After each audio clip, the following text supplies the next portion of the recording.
આપ સર્વે વડીલો, આમંત્રિત મહેમાનો, વિદ્યાર્થીઓ અને અમારા સર્વે કાર્યકર્તાઓનું આજના 44મા સરસ્વતી સન્માન સમારોહમાં આપ સર્વેનું અમે હાર્દિક સ્વાગત કરીએ છીએ.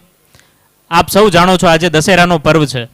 દશેરા એટલે આપણા રાજપૂત ક્ષત્રિયોની દિવાળી કહી શકાય. અને આ દિવાળીમાં આપણે માં જગદંબાને યાદ કરતા હોય છે. 9 દી અને 11મા દિવસે જો માતાજીને યાદ ન કરીને તો આ દિવસ આપણો યોગ્ય ન ગણાય. અને આટલો સારો કાર્યક્રમ માં સરસ્વતીના ઉપાસકો એવા તેજસ્વી વિદ્યાર્થીઓનું જો આપણે સન્માન કરતા હોય અને પેલા માં જગદંબાને યાદ ન કરી તો કેમ ચાલે?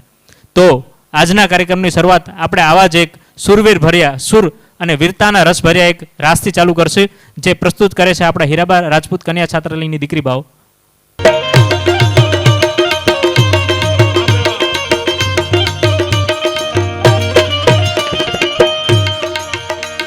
विचार कर दरबार कदी घर बार करी धमकावती थी, फिटकार सुनावती जिंदगी ने फिर नाथ कहीं न बुलावती थी.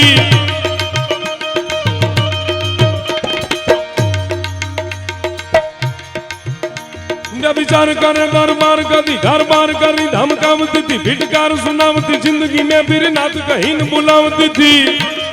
दरबार कदी घर बार करी धमकावती थी, फिटकार सुनावती जिंदगी ने फिर नाथ कहीं न बुलावती थी.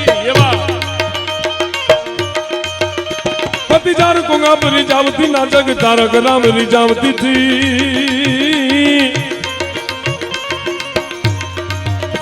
ऐसा पावन जीवन था जिनका सोई हिंद की राजपुतानिया थी, सोई हिंद की राजपुतानिया थी, सोई हिंद की राजपुतानिया थी.